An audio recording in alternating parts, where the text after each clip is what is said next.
Hey, I'm Dontrell Sultan, the host of the Innovators of BC podcast. And the Burroughs School of Business and Entrepreneurship is where bosses are built and big ideas take flight.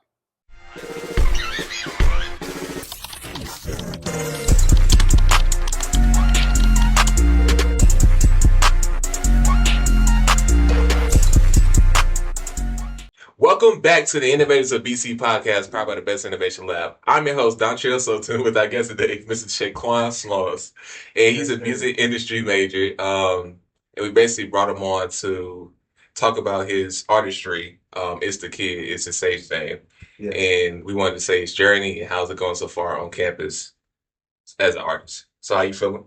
Feeling good, man. What's up, you guys? You already know it's ThaKidd. Can't take the kid out. It's a beautiful Thursday. Woke up early, got straight to it. It's a good day to talk, man. Good Yeah. day. You got classes after this? Classes? I got a class at 2. And then asked me, just go to work. And I said, that's my day. Mm. So what do you do for your free time, pretty much? Well, I know you're an artist, but you do anything else on the free time? I do a plethora of things. Like I skateboard, I play guitar, Rubik's cubes, I play the game.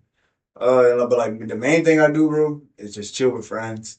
Chill, just talk. I love talking, just engaging in conversation. Did you get into Rubik's cubes with celebrity? Actually, no. I've been doing Rubik's cubes for almost probably like a decade now. Really? Yeah, but mainly just like the 3x3. That's like the standard one. I thought it was the 4x4. Nah, the standard like regular like Rubik's cube is the 3x3 one that everybody does. That's usually like the one that everybody like first picks up and learn. I've been doing that since like middle school. I think it was in like 5th or 6th grade when I got my first one. And since then, it's just been something I've always played with. And coming to school, I've just picked up just more things as I went along. And I understand that you're part of a skateboard group. Yeah. Already. Is this like fresh? I swear I haven't seen that before. Is this very fresh for a minute? Actually, yeah. It's we actually just passed our 1-year anniversary, like not too long ago. But it is a pretty new org. But it's like you would think that we've always been here just from the way that we interact and just the niche skateboard culture that we have here at BC. It's very small but very interconnected. Like when we are able to get up with each other, it feels just like if we was outside like skating down 5 points. And with that happening on our campus and how you said it feel like something new, we want to like present that and push that to the campus. Just to let them know that, this is another option, because skateboarding isn't really the number one thing that, people just kind of fall into. You kind of got to be around it to, get involved with it. Are you guys branching out into other campuses, or is there like a events for skateboarding? Oh yeah, we most definitely got events coming up. I'm not too sure when this episode will drop, but we got like a movie night and we got a pull up and skate event coming up to where if anybody just wants to, pull up and if they're interested in skateboarding, thought it was cool, but they never really had like that availability of a board and somebody willing to sit down and help them learn. We're having kind of like a workshop to just help people, become more comfortable around it, That's cool. And let's talk about you as an artist. How did that start? Was it just picking up on artists that you seen as a kid that you was fond of, or were you? A lot of people start on Band Lab. Yeah. So how did that start for you? My journey as an artist was one that's like I ain't lie, I couldn't make this up even if I tried. So I used to be a little while back in high school, like I was just unruly, like I grew up in like a very small town, like rural area. So like it wasn't really much things to get into. So I had very limited choices, and I just somehow found myself, drifting more towards the wrong ones. And like I just needed an outlet, something constructive to do. And music was one thing that I kind of like really grabbed onto. And I would like have these moments and times where like I really would know like what my emotions was about and stuff. And I would just listen to music, and I'd be like, man, it's crazy how music could like really affect my emotions. And that eventually prompted me to writing. And writing prompted me into, making songs and seeing how my songs like could really reflect, and not only reflect, but affect the people around me. I was like, yo, this is something that I could see like helping to help I could use to help other people in a way. And like since then, like me being an artist, it's never been more so for like the monetary gain of it, or like the way that most people would think about being an artist. I see myself being an artist in the ways like me being an artist isn't reflective of like sales or numbers or anything. Me being an artist is me being a good friend, me going to school, me having these different experiences, me being an artist is, living life and impacting people.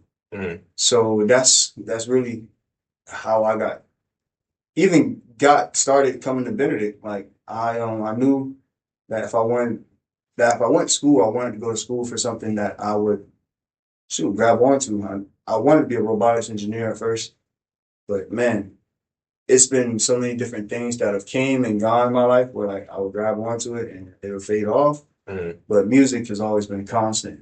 And so I put all my eggs in one basket and I said, you know what? I'm about to go to school for music. And to have such a start change in like I guess like my path or my vision, most people would, rightfully so, be like, oh snap, like, yo, why you want to go to school for music? Like, why do you need to go to school for that? You don't need a degree to like make music. And like that's to be expected, especially going into like something like the arts. But I didn't let it discourage me. And if anything, it boosted me. So I put all my eggs in one basket and I said, forget it. I'm just about to go to school for music. And Benedict was the first school I seen. I said, you know what? It's Benedict the bust. And man, since coming here, like it's literally changed my life, and not only my life, but me as an artist. Like it's led me down so many pathways and gave me so many opportunities that it's almost impossible for me to not be like, all right, let me do something with it. Let me pick up the ball and run with it. And if you were to describe you as an artist, what genres or what well obviously your niche, but I'm saying what how would you describe yourself? Mm. Imagine if Juice World Mm. and J. Cole had a baby.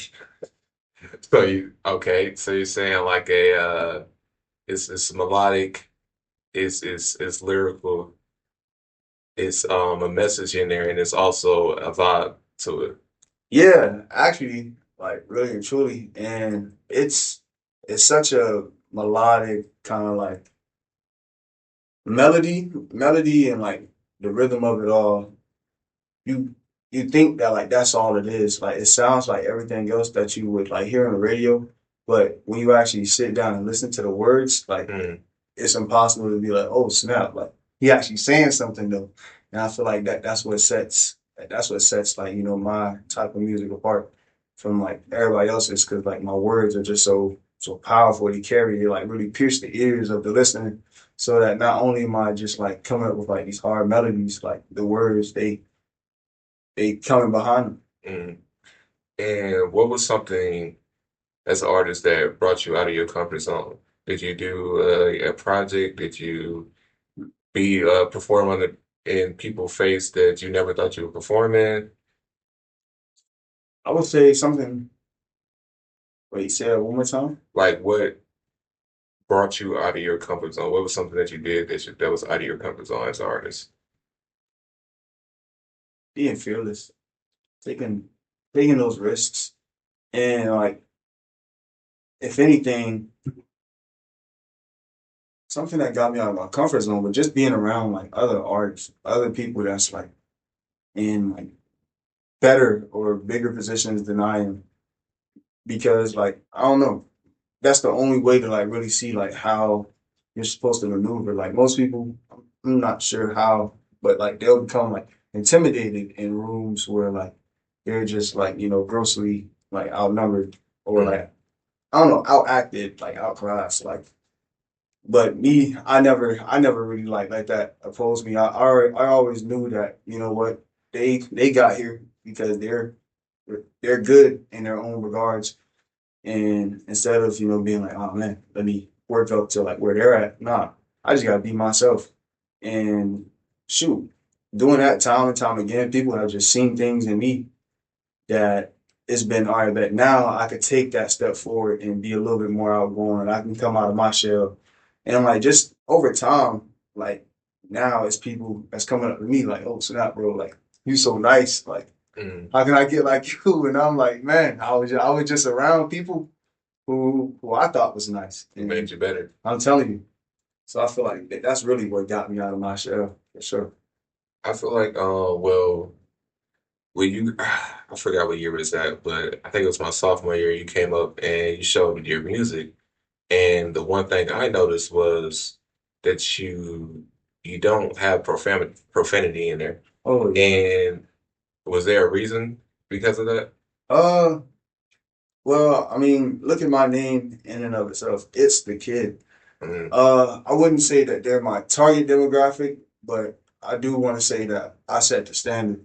I mm, wouldn't want to I wouldn't want anybody to listen to my music and be like negatively influenced mm, because I know how just the power that music holds and the influence that it holds over others, whether like actively or like consciously or subconsciously. If I'm saying things like cursing and stuff like that, man, a kid may be like, well, shoot, I'm gonna let that word fly too then.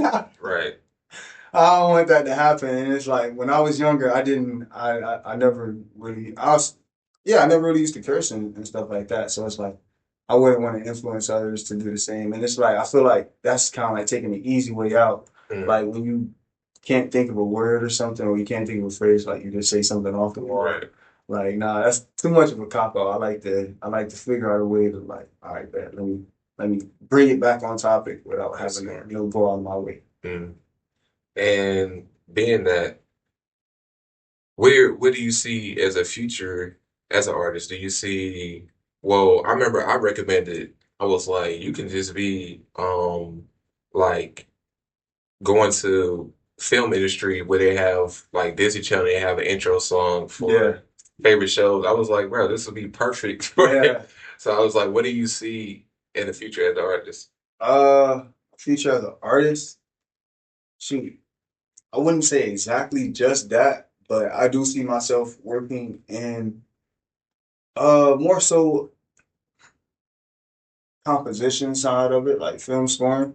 Hmm. Because I really feel like I have an ear for capturing the feel of a scene through music. Like I'm able to say, all right, bet I see what's going on, and I feel like this song, or I feel like this sound or this selection of sounds or songs would really like fit that feel, fit that vibe. Because like I don't know, in my head I'll be having this model that like, man, like life is a joyride. I just got the aux. So it's like, man, whenever I be going through things, like I'll be like, man, what's the song that goes with this feeling? Like I ain't gonna lie, cause sometimes like I feel like I'm so in tune with like my emotions and with music. Those are two things to like you gotta be careful when you're very in tune to both of those because like I ain't gonna lie, knowing what songs can really like convey certain emotions, you'll be sitting around, something will happen, and you'll mess around and amplify it because you want to play a sad song. And it's like, man, if I could convey emotions that I don't know what's the word, that potently, then I know I could do it on like a set somewhere. I know I could do it in like on just a bigger scale to where Hmm. it's not just, conveying these emotions to myself. I wonder, can I, make others feel this emotion? And I feel like that's something that I was very grateful to do in my film scoring class last semester. Hmm. It was dang near a dream come I didn't true. even know we had a film smart. That's fire. Yeah. It's a part of my what's it called? Requirements as a music major Hmm. to get up out of here. So I had to take a film scoring class, and I don't know. To most people, it may seem tedious, but to me, it just came. more so just I wouldn't say naturally, but it was a fun challenge to me. Kind of like, all right, that I'm finally able to put my hands on it and get interactive and do it. And I've scored a couple scenes. One of my favorites was a comedic scene. It was a short film. I'm not sure like how editing or stuff goes, but like maybe like in post we can have something like right here. Mm. Um, Was it a short film for a Benedict college student or? nah, it was like we just took like this stock video of this little duck and like I just added all of the sounds to it Mm. and like set the scene of it. Um, I could for sure like present it to y'all like maybe one day. Is it so? Is what did you? I was asking your range for films. Is it comedy? Is it just comedy, or can Mm. you branch out into horror, well, thriller, action? To be honest, I with what I've done so far, I honestly think that the sky's the limit. I think that it's really just, what's required of me. Mm. I the things that I've worked on one like suspenseful, one comedic, and one like action film type score. So those were the three that really and truly I was just testing the water with those. So I don't have a set genre that I would, go down or pursue because shoot, it's so many different like subgenres and stuff. Mm. But I could just say like film scoring and composition just as a whole. That's for sure like a route I would take as like an artist. Mm. And it seems like you have so much positive energy as far as basically telling your music towards the kids and saying, Yeah, I don't want to create a negative influence for them yeah, because music is everything we listen to pretty yeah, much. And knowing that the music industry, specifically rap, is so quote unquote like corrupt, and yeah, we see that with it's just well, it's different types of rap, but most our audience is going to see violence, luxury, yeah. women.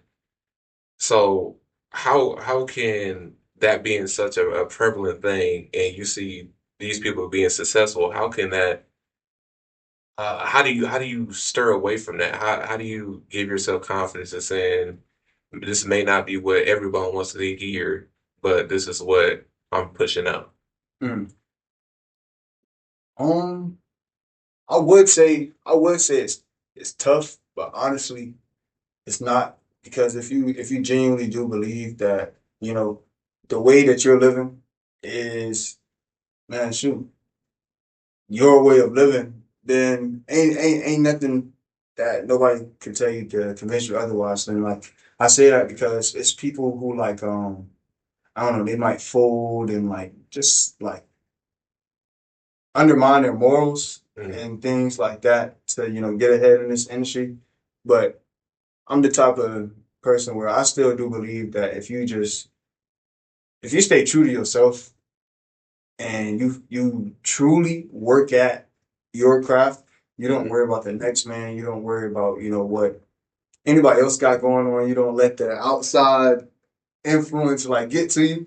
That's I right. feel I feel like you'll get somewhere. It may not be to like where you would have thought it would have been, but you're going to get somewhere. It's impossible to work at something in this life and not get somewhere. Mm. Like shoot for the stars, you'll land somewhere in the sky. That's like my motto. So I just got to keep on doing what I do. I got to keep on being it's the kid and saying, you already know it's the kid can't take the kid out. Like, Right. and bruh, that's gonna be that.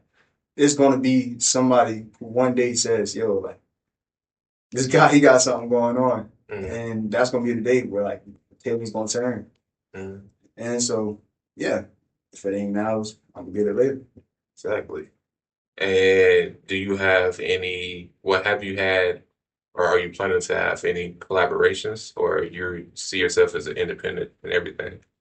Nah, I for sure want to have collaborations. And I've done a couple of collaborations, mainly with It's people from like my inner circle. Like it's been a couple of PC students. Shout out Celeb. Shout out Young Obov. Shout out Adelano. Shout out everybody else that's in the music industry that I've worked with. And it's a couple notable people from back home, mainly Rockstar Treasy from Marion. Everybody I've listed just now has been amazing people to collaborate with. I very much want to like. I don't want to let the list stop at them. I intend to work with anybody that has anything constructive to input, whether it's like a new sound, uh, I don't know, a new beats, like words. If you're a wordsmith, I for sure love to like I love to collaborate with people who I can like, like mentally spar with, like lyrically spar with, like go back and forth. And I'm like, oh snap, like you nice. And like, cause if anything, that kind of circles back to what I said earlier. I only like, well, not only, but I choose to, collaborate with people that's like, at least, like I set the bar. So it's like, you at least gotta be jumping for that bar. You at least gotta be trying to touch it. So yeah, but if I see somebody that's completely like jumping out the gym, I gotta work with. That's smart. That's what big artists do. Yeah. That's very smart. Okay. Well, it's been great having you, and you said some deeper things that most artists wouldn't say. Yeah. And we're approaching our last piece of the podcast to where we give our audience just a last piece of advice, whether it's tailored to being an artist or whether it's tailored to moving throughout life. So, do you have anything you can leave us with as far as some advice? Keep going. That's all I can say. That's probably the most cliche thing ever. Keep going, never stop. Every day, I'm a living testimony of it. It's been things that's been put in my path that was supposed to knock the average person off, but as I've seen time and time again, I'm not the average person. Man, shoot, I'm just a person that's going to keep on getting up and keep doing it. So yeah, like I said, like I tell most people, take the risk because there's two people in this world: those who take the risk and those who don't. And we both never make it out of this life alive. So just do it, have fun, don't be too hard on yourself. You already know it's the kid. Can't take the kid out. That was great. That was great. Can you leave us off with your social? Oh yeah. You can find me on Instagram at ITZ underscore THAKIDD. It's the kid. And you can find me on YouTube, Facebook, any other social medias at just It's the Kid. ITZTHAKIDD. Subscribe to me on YouTube. And yeah. If you see me on campus, man, say what's up. There we go. Thank you. Yes, sir. What's up? It's your host, Dontrell Sultan, for the Innovators of BT podcast. Level up your hustle at Best Innovation Lab, where the Benedict's boldest ideas come alive. Good.